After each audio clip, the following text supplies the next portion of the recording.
बिस्मिल्लाहिर्रहमानिर्रहीम। अस्सलाम वालेकुम। जी बच्चों, आज हम जिस टॉपिक को स्टार्ट करने लगे हैं वो है साउंड मीन आवाज। साउंड मतलब आवाज। जी तो बच्चों, आवाज को हम जानते हैं कि आवाज जो है, साउंड जो है, हम सब कुछ सुनते हैं। आवाज को महसूस करने के लिए हमारे पास जो हिस्सी आर्गन है वो क्या है? हमारे ईयर यानी कान। क्या है? कान। आज हम बायोलॉजी नहीं पढ़ने लगे कि हम कान की बायोलॉजी पढ़ें या आवाज कैसे वोकल कॉर्ड में पैदा होती है वो पढ़ें, बल्कि आज हम इसको फिजिकली आवाज को देखना चाहते हैं कि आवाज है क्या, आवाज है क्या, कैसे पैदा होती है। सबसे पहले बेटा आपने ये याद रखना है कि आवाज जो है वो जब भी कोई ऑब्जेक्ट सॉलिड, लिक्विड या गैसेस में से कोई भी ऑब्जेक्ट जब वाइब्रेट करेंगे, उनके पार्टिकल वाइब्रेट करेंगे तो साउंड क्रिएट होगा। जब भी कोई चीज वाइब्रेट करती है तो उससे क्या क्रिएट होता है? साउंड। साउंड कब क्रिएट होता है? वाइब्रेशन से। किससे क्रिएट होता है? वाइब्रेशन यानी थरथराहट से। जब भी कोई चीज थरथराएगी तो उससे साउंड पैदा होगा। आपने सुना होगा ढोल को, ढोल सुना है ना बेटा? तो ढोल को जब ढोल बजाने वाला जब उसको हिट करता है तो उसको जो करता है वो वाइब्रेट करता है। क्या करता है? बड़ी तेजी से वाइब्रेट करता है जो हमें नजर नहीं आता, लेकिन वो मामूली सी वाइब्रेशन की जो है वो मीडियम के अंदर, और मीडियम क्या है? एयर, हवा। हवा के अंदर जो है वो एक पैटर्न क्रिएट करता है। एक ऐसा पैटर्न क्रिएट करता है कि कहीं पे तो हवा दब जाती है और कहीं पे हवा फैल जाती है। जब वो इस तरफ को मूव करेगा तो इधर की हवा को दबा रहा है, ठीक है, और जब वो इस तरफ को मूव करेगा तो इधर की हवा को फैला रहा है। यानी कंप्रेशन एंड रेइनफ्लेक्शन एयर के अंदर पैदा होगा। ठीक है बेटा? तो आवाज क्या है? वेव है। आवाज की सूरत में हरकत करती है, वेव की सूरत में। अब फर्ज करें मेरे वोकल कॉर्ड वाइब्रेशंस के जरिए, मेरे वोकल कॉर्ड वाइब्रेशन के लिए साउंड पैदा करते हैं, और उस साउंड को मैं अपने लिप्स के जरिए, अपने टंग के जरिए और अपने माउथ के जरिए मैं उसको वर्ड्स में कन्वर्ट करता हूं। और वो जो वर्ड्स हैं, मेरी जो स्पीच है, वो वेव की सूरत में एयर के जरिए आप तक पहुंचेंगे, आपके कानों तक पहुंचेंगे, और आपके कान भी उसी फ्रीक्वेंसी के साथ, उसी पैटर्न के साथ वाइब्रेट करते हैं, जिसकी वजह से हमारा कान उस आवाज को सुन सकता है। ठीक है बेटा?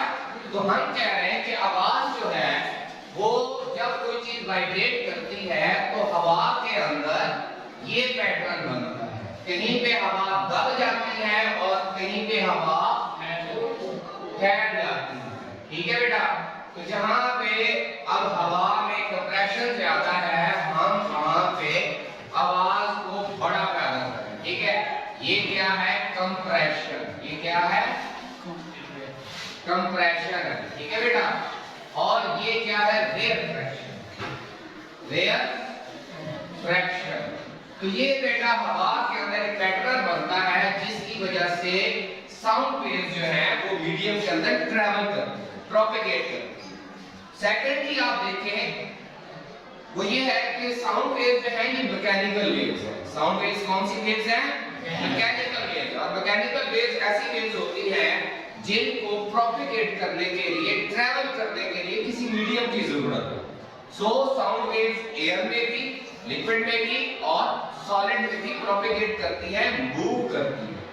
सो मीडियम क्या है?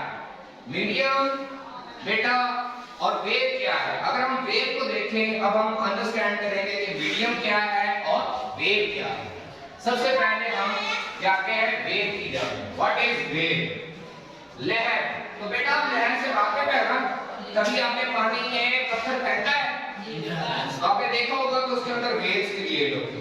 कुछ जो है पानी जब पत्थर लगता है तो कुछ पानी का हिस्सा जो है वो नॉर्मल रेस्टिंग पोजीशन से ऊपर चला जाता है, और कुछ पानी का हिस्सा जो है वो रेस्टिंग पोजीशन से नीचे चला जाता है। उसको अगर हम ड्रा करें तो तो वो इस सूरत में ड्रा होता है। ठीक है बेटा। अब एक वेव ये है जिसमें वेव फ्रैक्शन और कंप्रेशन है। एक वेव ये है जो किसी रस्सी में या पानी के अंदर पैदा होती है जिसके अंदर क्रिस्ट और ट्रफ है। क्या है? क्रिस्ट और ट्रफ। बेटा क्रिस्ट वो जगह है जो कि रेस्टिंग पोजीशन से थोड़ी सी ऊपर होती है और ट्रफ क्या है?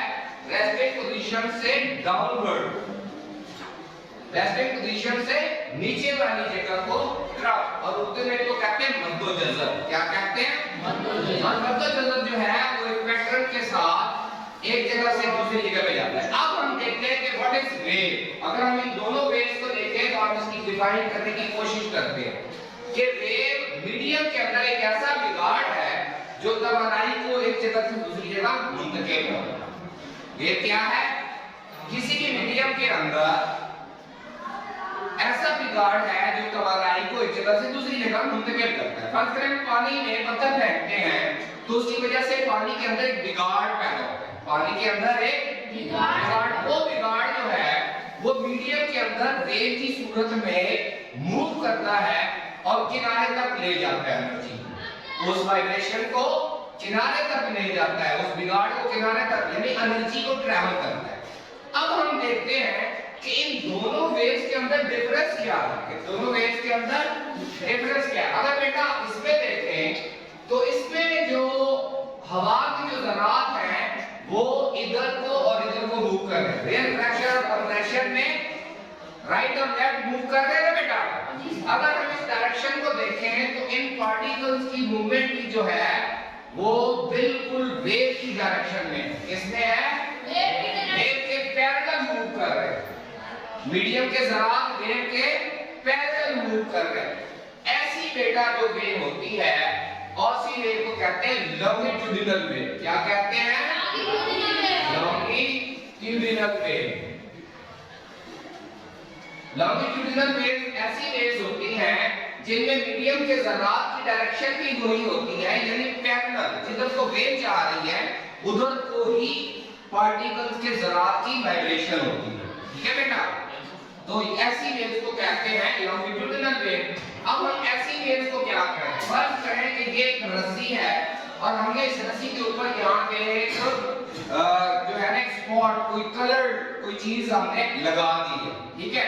अब हम जब वेव को मूव करेंगे तो आप देखेंगे कि ये जो पॉइंट है इसकी मूवमेंट अपवर्ड एंड डाउनवर्ड है, अपवर्ड एंड डाउनवर्ड है, जबकि वेव तो इस सूरत इस डायरेक्शन में जा रही है। हम कह सकते हैं कि इस वेव के अंदर जो मीडियम के पार्टिकल्स हैं वो वेव की डायरेक्शन के परपेंडिकुलर मूव कर रहे हैं। किधर मूव कर रहे हैं? परपेंडिकुलर, हम उधर हरकत कर रहे हैं। तो बेटा ऐसी वेव को कहते हैं ट्रांसफर वेव। क्या कहते हैं? Transverse wave. Transverse wave. ठीक है बेटा। तो अब हम जानते हैं कि पानी की वेव और रस्सी की वेव जो है वो ट्रांसफर वेव है, जबकि साउंड की वेव, और अगर हम देखें कि स्प्रिंग की वेव, एक स्प्रिंग है ना, यहाँ पे कंप्रेशन है तो यहाँ पे रेयर फ्रैक्शन, फिर कंप्रेशन, फिर रेयर फ्रैक्शन। तो स्प्रिंग की वेव भी अगर आप देखें तो वो लॉन्गिट्यूडिनल वेव है, जबकि रोप की और पानी की, वाटर वेव और रस्सी की वेव अगर हम देखें तो वो क्या है? वो ट्रांसवर्स वेव है। ठीक है बेटा। अब अगर हम देखें हर वेव जो है बेटा उसमें उसकी कुछ क्वालिटीज हैं, उसकी कुछ क्वालिटीज हैं, कुछ टर्मिनोलॉजीज हैं जिनको अब हम पढ़ेंगे। ठीक है। सबसे पहले आपने देखना है कि किसी भी जो वेव है उसकी एक वेव लेंथ होती है। एक वेव किन दो चीजों से बनेगी? इन दोनों में अगर हम देखें तो एक कंप्रेशन और एक रेयर फ्रैक्शन मिलकर एक वेव बनाती है। इसको हम क्या कहेंगे? एक वेव। जबकि हम ट्रांसफर वेव में एक क्रेस्ट और एक ट्रफ को मिला लें तो ये एक वेव है। ठीक है बेटा। ये एक वेव कहलाता है। इतने से पार्ट्स को हम क्या कहेंगे? एक वेव।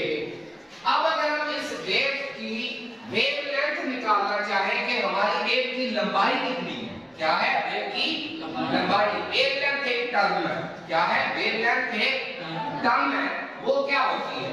किसी भी बेटा वेव के अंदर अगर हम ट्रांसफर वेव की बात करें तो किसी भी क्रेस्ट, दो मुतसिला क्रेस्ट के दरमियानी फासले को वेवलेंथ कहते हैं। दो मुतसिला क्रेस्ट या ट्रफ के दरमियानी फासले को मुतसिला कंटीन्यूअस नजदीक नजदीक वाली उनके दरमियानी फासले को वेवलेंथ कहेंगे। जबकि लॉन्गिट्यूडिनल वेव में अगर हम देखें तो दो मुतसिला साथ साथ वाले कंप्रेशन या रेयर फ्रैक्शन के दरमियानी फासले को वेवलेंथ कहते हैं। ठीक है बेटा, तो आपने अब ट्रांसफर वेव और लॉन्गिट्यूडिनल वेव दोनों में ही आपने वेवलेंथ को जान लिया। ठीक है बेटा, अब हम दूसरी चीज एक और देखते हैं कि हर वेव की एक स्पीड होती है, हर वेव की एक स्पीड होती है। ठीक है, उसको वेव की स्पीड कहते हैं। अब कोई भी वेव जो है, मैंने आपसे बोला है कि जब मैं बोल रहा हूं तो ये आवाज जो है लहरों की सूरत में आपके कान तक जा रही है, इसकी भी एक स्पीड है, इसकी भी एक स्पीड है। एयर में जो हमारी साउंड की स्पीड है बेटा वो 330 मीटर पर सेकंड है। ठीक है बेटा, अब इसका क्या मतलब है, एक यूनिट टाइम के अंदर कोई वेव जितना सफर तय करती है, जितना फासला तय करती है, उसको अगर हम टाइम पे डिवाइड कर दें तो वो उस वेव की स्पीड आ गई, उस वेव की स्पीड आ गई। अब एक और टर्मिनोलॉजी आप जाने, वेवलेंथ, क्या सॉरी वेवलेंथ हमने पढ़ लिया, फ्रीक्वेंसी, फ्रीक्वेंसी ऑफ वेव, क्या हम पढ़ेंगे, frequency of wave. Frequency of wave बेटा क्या है, फ्रीक्वेंसी का मतलब ये है कि बेटा किसी यूनिट पॉइंट से, मसलन फर्ज करें कि ये पॉइंट है और ये साउंड वेव गुजर रही है, तो हम देखते हैं कि पर यूनिट टाइम कितनी वेव्स गुजर रही है, पर यूनिट टाइम कितनी वेव्स गुजर रही है। जिस भी वेव की ज्यादा वेव्स गुजरेंगी यूनिट टाइम के अंदर, उस वेव की फ्रीक्वेंसी ज्यादा होगी, जिसकी कम वेव्स गुजरेंगी उसकी फ्रीक्वेंसी कम होगी। अब एक और चीज आप याद रखिएगा कि ये जो हमने तीन टर्म्स पढ़ी है, नंबर 1 स्पीड ऑफ वेव, क्या चीज, स्पीड ऑफ वेव। दूसरी चीज हमने पढ़ी है बेटा वेवलेंथ, क्या पढ़ी है, वेवलेंथ, वेवलेंथ यानी वेव की वेवलेंथ। और तीसरी चीज हमने पढ़ी है फ्रीक्वेंसी, क्या पढ़ी है, फ्रीक्वेंसी, फ्रीक्वेंसी। इनके दरमियान बेटा एक ताल्लुक है, इनके दरमियान एक ताल्लुक है, और वो ऐसा मैथमेटिकल ताल्लुक है कि इन तीन चीजों में से अगर हमें किसी वेव की दो चीजें पता हो तो तीसरी चीज को हम कैलकुलेट कर सकते हैं। इनका एक रिलेशन है, इनके अंदर एक राब्ता है। वो राब्ता क्या है कि speed of wave is equal to wavelength into frequency, wavelength into frequency. अब अगर हमें इनमें से कोई दो चीजें पता हो तो हम तीसरी को कैलकुलेट कर सकते हैं।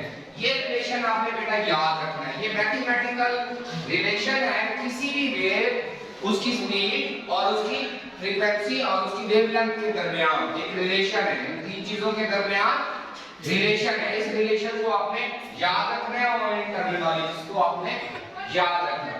अब बेटा जाते हैं हम साउंड की जानब। आपने आवाज में कुछ क्वालिटीज देखी होंगी। अब अगर हम देखें कि चिमटी जब चलती है तो उसकी टांगें तो वाइब्रेट करती है ना, वाइब्रेट हिल रही है, तो हमें चिमटी की आवाज क्यों नहीं सुनाई देती, हमें घोड़े की आवाज सुनाई दे देती है। घोड़ा जब चलता है उसकी आवाज हमें सुनाई देती है, चिमटी की आवाज क्यों नहीं सुनाई देती। बेटा हम इंसान और तमाम जानदार जो हैं वो तमाम आवाजों को नहीं सुन सकते, तमाम आवाजों को हर जानदार, हर स्पीशीज की जो ऑडिबल साउंड है यानी काबिल समात फ्रीक्वेंसी है वो डिफरेंट है। वो क्या है, डिफरेंट है। अगर हम इंसान की देखें कि इंसान की जो ऑडिबल साउंड है, अब फ्रीक्वेंसी की आप यूनिट देखें, फ्रीक्वेंसी को जो यूनिट है ना बेटा वो है हर्ट्ज। क्या है, HERTZ, HERTZ यानी फी सेकंड कितनी वेव्स गुजर रही है, फी सेकंड कितनी वेव्स गुजर रही है। ये बेटा हम जो इंसान जो आवाजें सुन सकते हैं वो सिर्फ एक थोड़ा सा बैंड है जिसके अंदर उन्हीं फ्रीक्वेंसीज को हम सुन सकते हैं। जैसे हमने लाइट में पढ़ा था ना कि विजिबल लाइट जो है हम तमाम लाइट्स को नहीं देख सकते, हम उसी 7 स्पेक्ट्रम 7 कलर जो है लाइट के हम उनको देख सकते हैं। उसको भी हमने क्या कहा था, विजिबल स्पेक्ट्रम ऑफ लाइट। हम लाइट की हर किस्म को नहीं देख सकते, हम इंफ्रारेड को नहीं देख सकते, हम ब्लूटूथ को नहीं देख सकते। ये बहुत सारी ऐसी चीजें हैं जिनकी जो वेव्स हैं हम उनको नहीं देख सकते, ठीक है बेटा। इसी तरह सारी साउंड को हम नहीं सुन सकते, हम सिर्फ सुन सकते हैं बेटा साउंड जो है उनकी फ्रीक्वेंसी जो है वो है 20 हर्ट्ज से लेकर 20,000 हर्ट्ज तक। कितनी? 20,000 हर्ट्ज तक की जो फ्रीक्वेंसीज है हम उनको सुन सकते हैं और इसको कहते हैं इंसान की काबिल समात frequency, Audible range of human ear, कि इंसान कौन सी आवाजों को किस रेंज को सुन सकता है, ठीक है बेटा। तो आवाज के बारे में एक और चीज आप याद रखें कि किसी भी आवाज की लाउडनेस कैसे बढ़ती है, कोई आवाज लाउड और कोई आवाज लो कैसे होती है। वॉल्यूम होता है ना, तो आप वॉल्यूम टेलीविजन का वॉल्यूम अप भी कर सकते हैं, लो भी कर सकते हैं। वो क्यों होता है? उससे वेव में क्या फर्क पड़ता है? उससे बेटा वेव में ये फर्क पड़ता है कि किसी भी वेव का जितना एम्पलीट्यूड ज्यादा होगा, जितना एम्पलीट्यूड यानी रेस्टिंग पोजीशन से क्रेस्ट या ट्रफ का जितना फासला होगा या रेयर फ्रैक्शन और कंप्रेशन में जितना डिफरेंस होगा, जितना गैप होगा, वो साउंड उतनी ही लाउड होगी, वो साउंड उतनी ही लाउड होगी। और जिसका एम्पलीट्यूड कम होगा वो साउंड कम होगा, ठीक है बेटा। अब हमने ये देखा कि वॉल्यूम कैसे बढ़ता है या कम होता है। वो ये है कि जब हम एनर्जी बढ़ाते हैं, अब मैं बोल रहा हूं ना, इससे अगर मैं ज्यादा एनर्जी से बोलूंगा तो मैं लाउड हो जाऊंगा, तो क्या हो जाऊंगा, यानी ज्यादा एनर्जी लगेगी, एम्पलीट्यूड बढ़ जाएगा, ठीक है बेटा।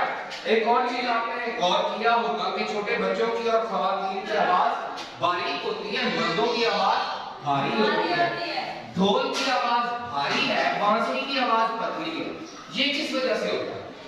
ये इसको बेटा साउंड की क्वालिटी कहते हैं पिच। क्या कहते हैं? पिच। इसका ताल्लुक जो है वो फ्रीक्वेंसी से है। जैसे लाउडनेस का ताल्लुक किससे था? एम्पलीट्यूड से। लाउडनेस ऑफ साउंड का ताल्लुक किससे है? वेव के एम्पलीट्यूड से।